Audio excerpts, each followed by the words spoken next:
the most advanced recruiting techniques. Land the most desirable talent. Launch your company towards massive success. This is the Higher Power Radio Show with Rick Gerard.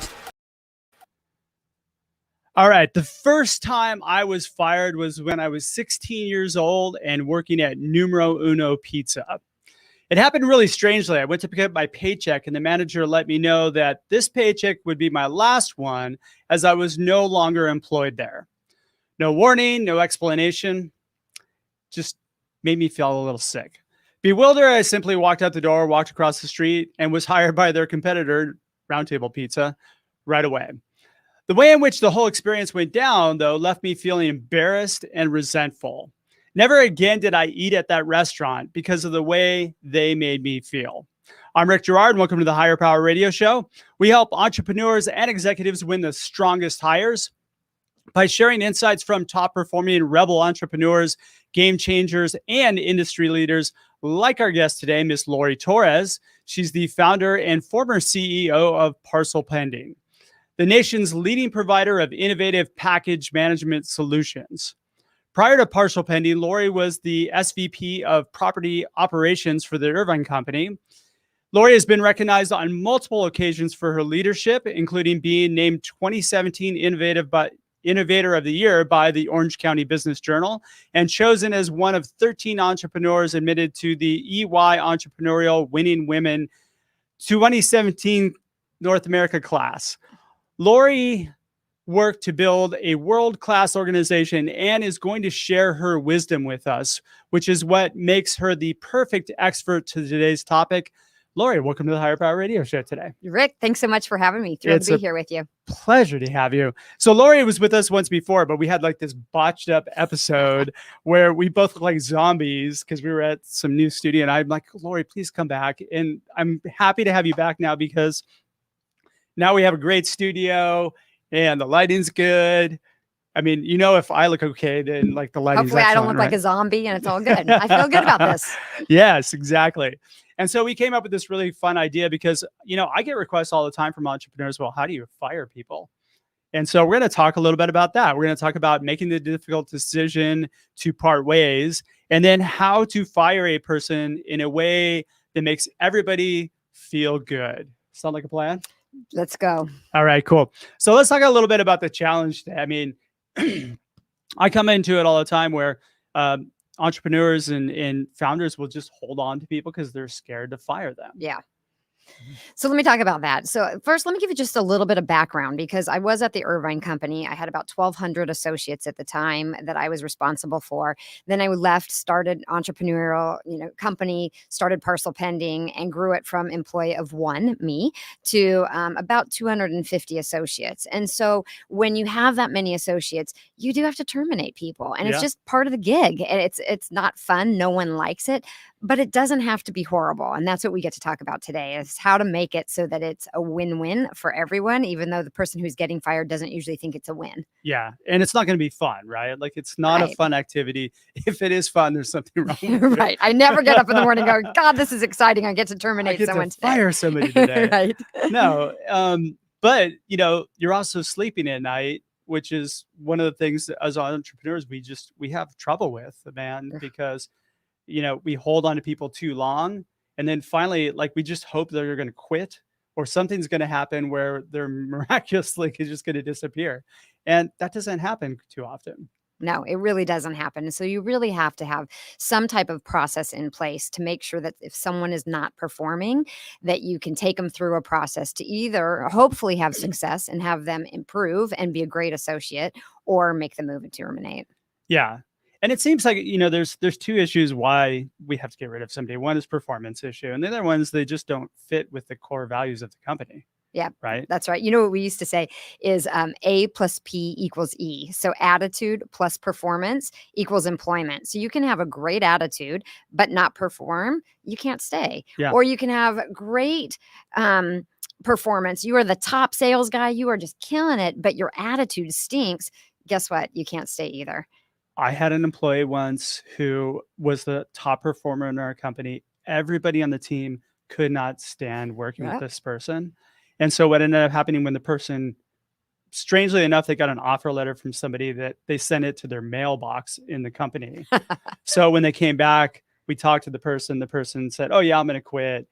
The month that person left, this was astonishing to us. Our production went up like 450% for the month. It happens every time, Rick. Yep. I had a guy at the Irvine company. He was just a rock star sales associate. He was killing it, but the rest of his team couldn't stand him. Yeah. And it just didn't work because he wasn't a team player and he wasn't authentic. And even the stuff he did with customers was kind of on the edge. And once we let him go, the environment just opened up. Everyone got to be themselves and they got to have the success that they wanted and that the company wanted. You have to get those bad apples out. Yeah. And that bad apple probably thrives somewhere else where bad apples breed. Like, there's companies that love bad apples. Well, I actually believe that when you have to terminate somebody, they're not in a good spot anyways. And so you're helping them. I can't tell you how many times I've had people come back to me either months or even years later and say, "Lori, thank you. It was the right thing for me. I needed to move on. And you pushing me made that happen." And so it's not right for them. They're not winning. If you have to terminate someone, they're not doing a good job. Yeah, and it is a win-win for the company and the person. I mean, right. I think I'm a big EOS fan, right? So like they talk about releasing people to the market, right? Yeah.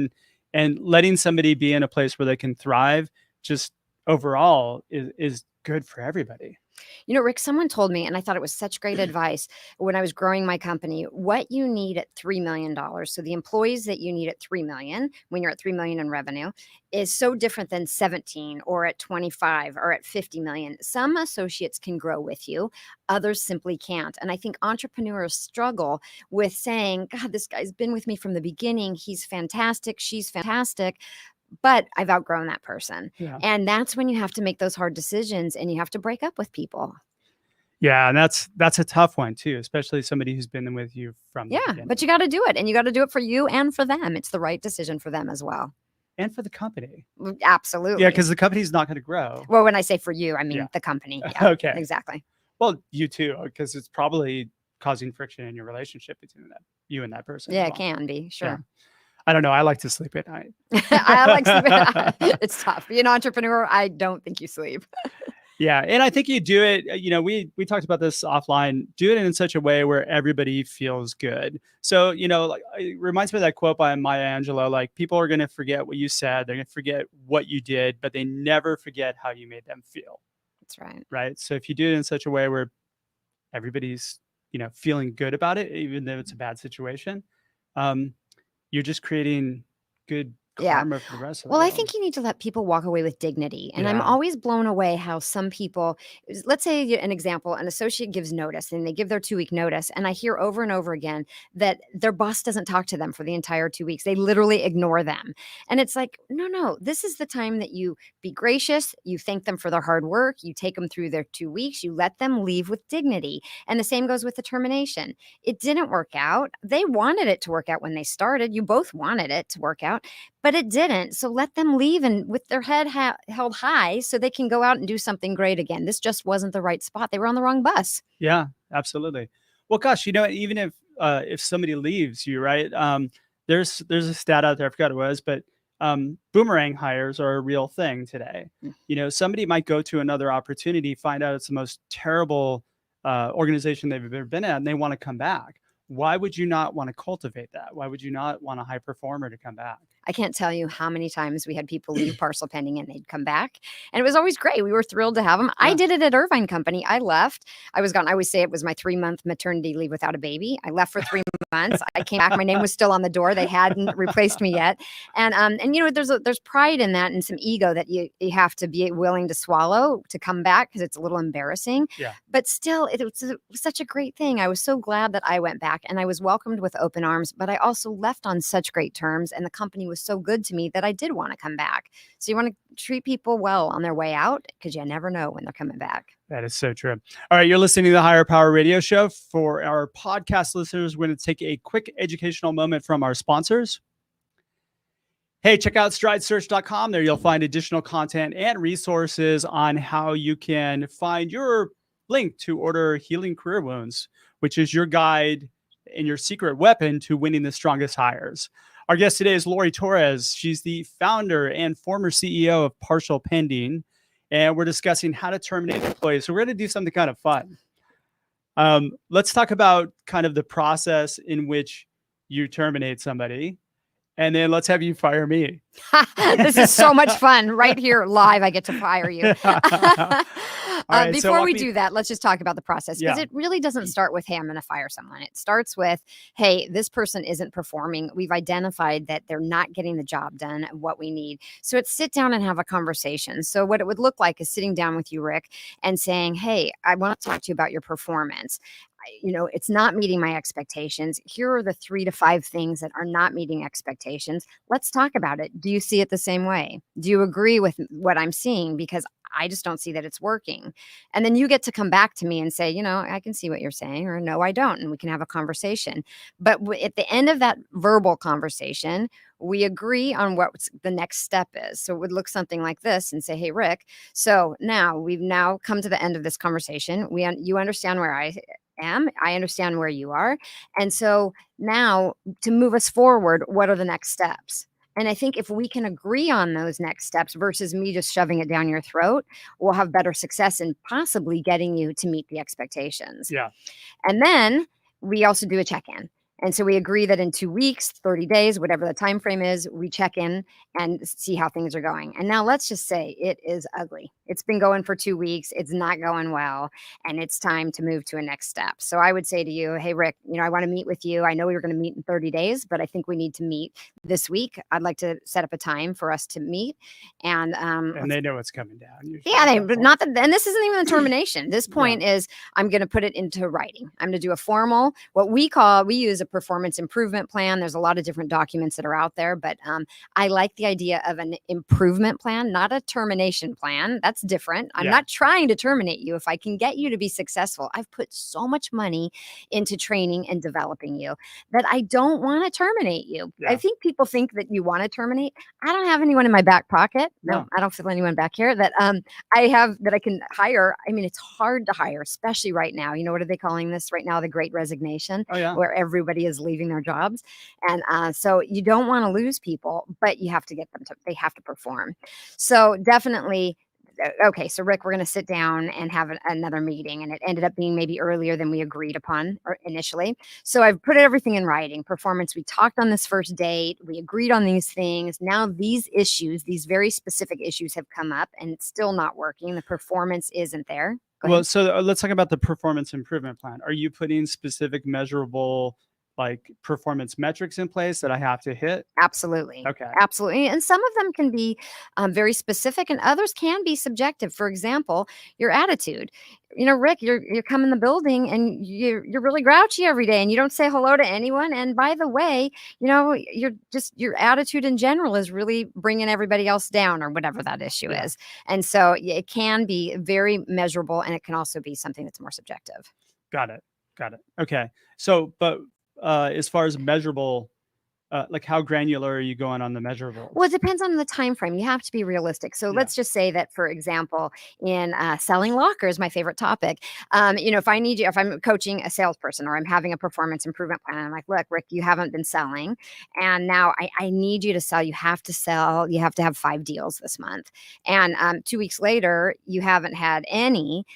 But I'm not going to put in this performance plan that you didn't hit the 5. Of course not. It wasn't realistic because it's only been 2 weeks. So you have to make it be realistic to whatever the issue is and whatever the expectation is on the performance of the job. Yeah. If you're accounting and you're collecting money and, you haven't made your collections, then you get to measure it by maybe a percentage or by, dollars. It just depends on what that business is. Or some sort of activity that leads to that. Yeah, exactly.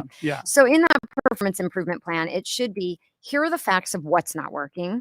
Here are the things that I expect of you to do. And here's how we're going to measure it. And then here's where we're going to check in again. And so now you've had a formal conversation, first the verbal conversation. Now you've had a formal written conversation. You give the associate a copy of that performance improvement plan.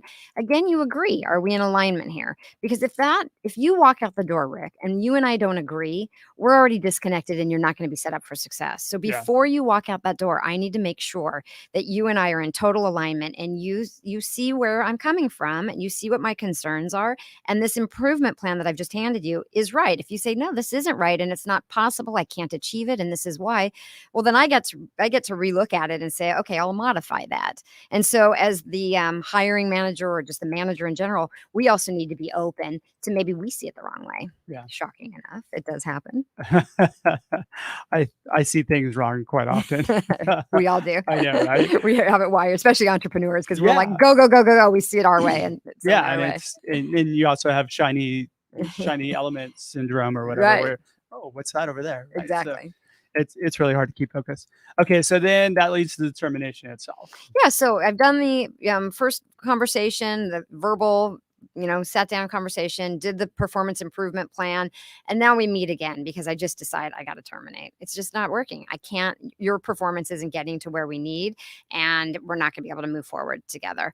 And so when I do that, I will tell you, make it quick. It doesn't need to be an hour-long conversation. It needs to be sit down and say, Rick, we've come to the point, I've evaluated your performance, and it's just not going to work. And so I'm at the point today where we're going to end your employment. Not, you're fired. I don't believe in that. It's more of just, we're going to end the employment. Yeah. We're going to move on. And so, I need to gather your keys and your computer. Here's the final compensation. Sometimes in compensation agreements, you'll give them a little runway. Some people will, some people won't. Today's your final day. Others will give a week, a 2-week severance, depending on time, maybe a month severance. It just depends.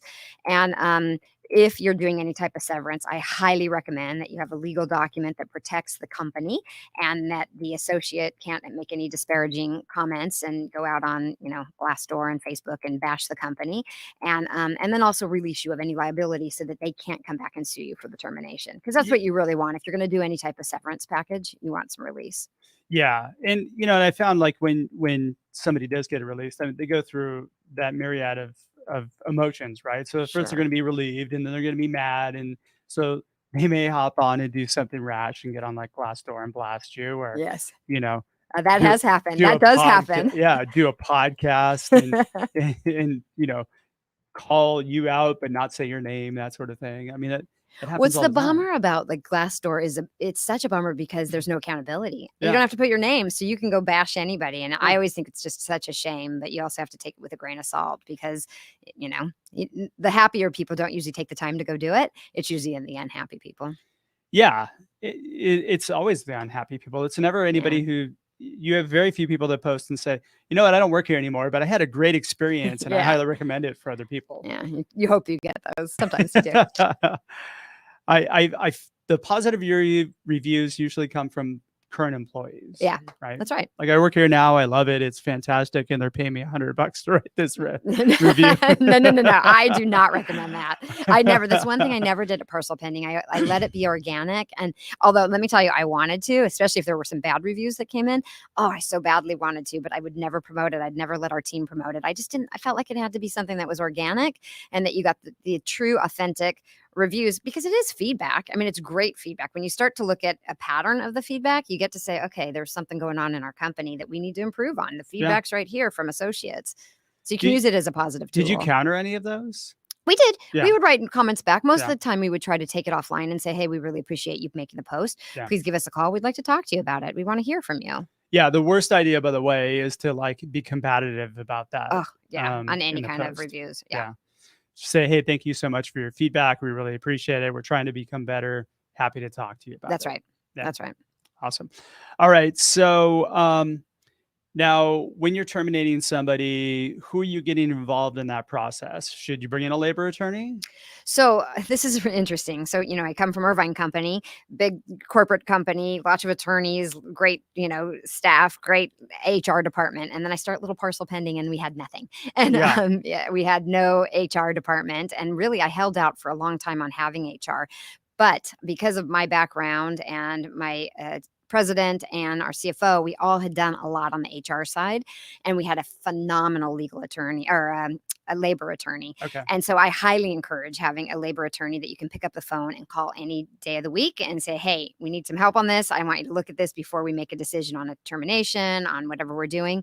And so we had a fantastic gal that we used over the years, still use at Parcel Pending. And it really helped us through a lot of just different conversations. conversations that you don't think about. You think that you know, but the problem is with labor issues is that the associate has one side and one opinion, and we have the other, but sometimes we can't see in the middle of it because it's just, we're so clear about it and they're so clear about it. So having that labor attorney is really valuable to just look at the facts and just give us what the laws are and Yeah. keep you safe. Yeah, and that'll save you a ton of money in the long run. Oh, for I mean, sure. there's nothing worse than a labor dispute. No, they're very expensive. Honest to God, any dispute, you can't get out of it for less than 100 grand. Yeah. And it's such a drag because even if you were 100% right, which I hate to use the word right, but even if you were right, $100,000 later, you've just spent, and it's sickening. Yeah, the only people who win in that is the attorneys, right? That's exactly. Yeah, totally. exactly. So I'm with you on that one. Full-fledged. But going back to, I do think that you have to have good HR, probably an HR generalist. It depends on the stage of the company and how big you are. You know, when do you need a VP of HR? When do you need higher level HR folks? It depends as you grow and scale the company. And like I said before, what you need at $10 million for a company isn't what you need at running a $100 million company. You know, the revenues are very different Oh, and yeah. the number of bodies that you have. So when you're, 10 associates versus 200 associates, it's a big difference. And so it evolves over time of what talent you need. But having a great partner in HR can be really valuable. At what level did you bring in yours? Late in the game, and Like probably 50 too people? late. We were probably 175 people strong before we brought someone in. But remember, I had experience, my executive team had experience, and we had this great labor attorney. No, that's not. I mean, like I think just on average, most companies wait until about 50 people before they hire a full-time like CHRO or somebody. Right. Like so we may have gone 3 times too long, but it worked for us. And I'm proud to say and we you really hired did well, right? And we didn't have lawsuits. And over the time you get lawsuits that do happen, but no, we were in great shape. So it worked out well. That's perfect. I'd do it again. Nice. All right, let's do this. Let's run a sample termination. Okay. Are you ready? Yeah, because Ms. Torres, I'm trying so hard. I get it, Rick. Do you need a tissue? There's some sitting right over here. And but Rick, let's talk about your performance because you've been doing the Higher Power Radio show, but I don't feel like you were prepared. And so you had a guest coming on and you didn't do a pre-call and you weren't prepped, and then you were winging it is what it felt like to me. So can you tell me a little bit about your experience? Oh, you're talking about last week's episode, right? I'm making this up. This is all made up. Let's be clear. No, this is good. Yeah, well, I was really busy with other things. Personal stuff came up, and I'm under a lot of stress right now. And then to top it all off, like I don't know, I'm scared. So tell me about that. What are you scared about? You're gonna fire me? Okay. Well, that's a good fear to have in reality because if you don't perform, so here's what I need. My expectation is that you're going to show up, you're going to be prepared, you're going to, in advance do the preparation that the show requires. And if you do that, my guess is you won't be on the side of being in fear because you will have done your job. Can you see it that way? Absolutely. Right. Yeah. So now let's fast forward and we're another 2 weeks into this and you still haven't showed up prepared.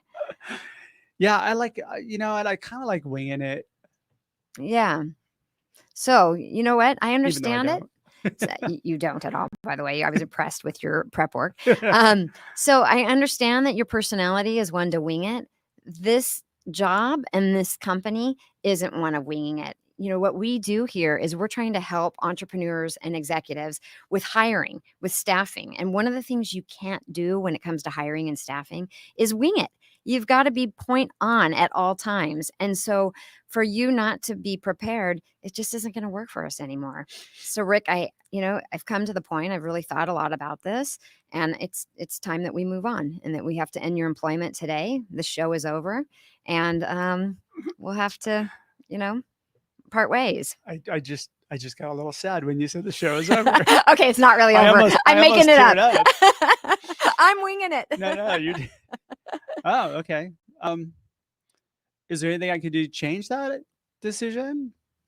Rick, I appreciate that. that you ask, and I wish that that would have been the conversation months ago when we had our first verbal conversation, and then when we had the second. Remember when we did the performance improvement plan and we Yeah. put it in writing and talked about what we needed? And so I would say back then that would have been the opportunity. Today we just need to move forward. Yeah. And so we'll wrap this up. I don't want to take more of your time. I'm going to get you all the documentation that you need. I need to get back the belongings that belong to the company. And I wish you well, and I hope that you find what you can be passionate about, and that winging it isn't a bad thing. Maybe it's just this isn't the right place for it, because some jobs actually that you'd be great at. Yeah, I think you're right. Might be right, because I was thinking around it, and I think I'd rather like just run a podcast station rather than be a host. There you go. All right, we're totally heckling Brian now. All right, so simple, like you're just basically saying, hey, you got to go. And I like how you're holding you're holding the line and hearing me out. And I felt good about it. I mean, it didn't feel good, Yeah. but at the same time, it wasn't that hard. No, you know what? It's just a conversation. You know what I find, especially in HR related issues, people don't want confrontation. And so instead of looking at it as being confrontation, just look at it as a conversation. Let's Yeah. just have a conversation. Rick, just because I terminated you doesn't mean I don't care about you. I care a lot about you. I actually know about your family. I've known you for years. I care about you. You're not in the right place here. Yeah. And so because of it, you got to go do something that makes your heart sing. And by letting you go, breaking up with you is the right thing to do, because you got to move on. Yeah, it really is a scenario where you're just essentially like, if you think about every breakup you've ever had in your life, right? Like they've all led to something better. Yeah, I think that's right. And I Yeah. also think that oftentimes when you terminate people, the next person you hire is just like, wow, there's great people out there. There's great talent. A lot Yeah. of times people won't make the decision to terminate because it's hard and hiring is hard and the job pool is tight. And, am I going to find someone? You will find someone, but you've got to make it important. I always use this analogy that you're driving down the freeway and you get a blowout. And what do? You pull over and Yeah. you fix it.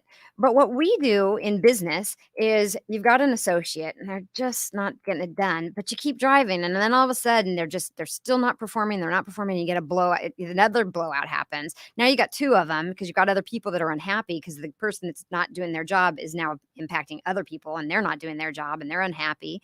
And then all of a sudden you've got this mess. Instead of just taking the time to pull over, fix it, hire the right people, take the time to hire the right people. The hiring process takes so long because people don't make it a priority. They've got all these resumes, but they're not looking at them, or they haven't got through the interview process. Well, and it's also very reactive. very much so. And that's the challenge. So like I encourage people to just keep even a simple Excel spreadsheet with names of people who you've come across who you think might be good later on down the road, or maybe who you've talked to in the past and the timing wasn't right. I would take it a step farther, and I would say get together with those people on a regular basis. Yeah. That's one thing I did a lot. I'd have lunch with folks, I'd have dinner with folks, drinks with folks that I didn't have a position for, but I would stay connected. If I met you and Rick, I liked you and I knew that you'd be a right fit for the company, I would keep you warm, because someday I was going to have a job that I would need you when Yeah. it was time. And so many times I was able to pick up the phone and call someone and say, hey, I now have a position. Are you interested? Yeah. Doesn't mean and you're they always know interested, you. but yeah, but it was a great way to hire. No, but you have a listening ear. Yeah. Right. And then now you just need to figure out whether or not it's, a situation where like you're going to benefit them, they're going to benefit you. Yeah, that's Yeah. exactly right. So proactive is the way to go. Proactive is the way to go in all aspects of business, for goodness So sakes. very true. So very true. All right, we're getting pretty close on time. Lori, what are 2 or 3 key takeaways you can give the audience that can plug into their business today? In terms of terminating, or Yeah. in terms of just anything on the business side? What are you looking for? No, in terms of terminating. In terms of, Yeah. but I think one is identify when you need to make a move, and identify when someone's not performing, and have the conversation, and have the conversation again if you need to, and then have it again if you need to. Like, be proactive around the conversation when someone's not performing. When they're not performing. On the other hand, I would say find the diamonds in the rough. We all have them, and we miss them. And those are the people that sometimes leave and go get great jobs, and then they advance, and you hear about them advance, and you're like, why didn't that happen with us? Because we didn't take them and nurture them. I think there are so many opportunities to take some superstars that we just didn't notice were superstars. So give people the opportunity to shine.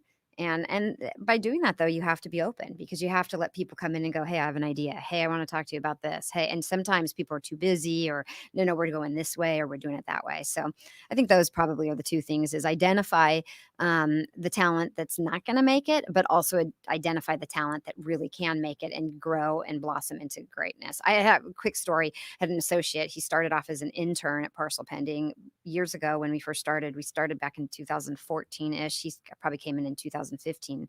And he's advanced his career to a vice president now. I mean, he's the go-to guy in the company.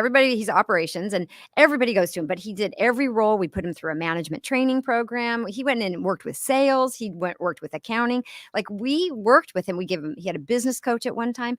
He was the intern. I jokingly asked him one time, I was like, are you even old enough to drink? I mean, this was years later when I could say that. Yeah. And you have to be careful when you say those kind of things. But he was, he's a baby when he started with us, and he grew and advanced his career. So diamond in the rough, they're out there. And the fact that you actually took the time to recognize that is a powerful tool. So kudos to you. Thanks. That's awesome. All right, Lori, thanks so much for your time investment today. And I want to welcome you back to the Higher Power Radio community. Now, what would be the best way in which members of our audience could find you, reach out to you, what have you? Yeah, so I'm on LinkedIn under Lori Torres. And then also email. I'm happy to have anyone email me at Lori Torres. So it's LORITORRES 00 at gmail.com, because I'm not at Parcel Pending anymore. I have departed Parcel Pending and consulting for them now, but now on to the next chapter. How happy are you? Pretty excited. That is so very cool. All right. Well, I want to thank you for tuning in to this week's episode of Higher Power. Quick thanks to our team: Brian Colburn, Andrea Ballin, and Ayla Gerard. If you're listening to the podcast, please subscribe, review, and share. We're listening. We welcome your feedback. After all, this show is for you. You can join the Higher Power Radio community at Higher, H-I-R-E, Power, P-O-W-E-R, radio, R-A-D-I-O.com, or you can drop me an email at rickatstridesearch.com. Tune in next Tuesday. Our guest is going to be Mike Zani. He is the CEO of the Predictive Index. I'm your host, Rick Gerard, and you have been listening to the Higher Power Radio Show. Aloha. Aloha. Thank you for listening to Higher Power Radio. Catch our LinkedIn Live show every Tuesday at noon, or download the podcast on iHeartRadio, iTunes, YouTube, or your favorite podcast platform. We appreciate you joining us on Higher Power Radio with your guide to recruitment success, Rick Gerard.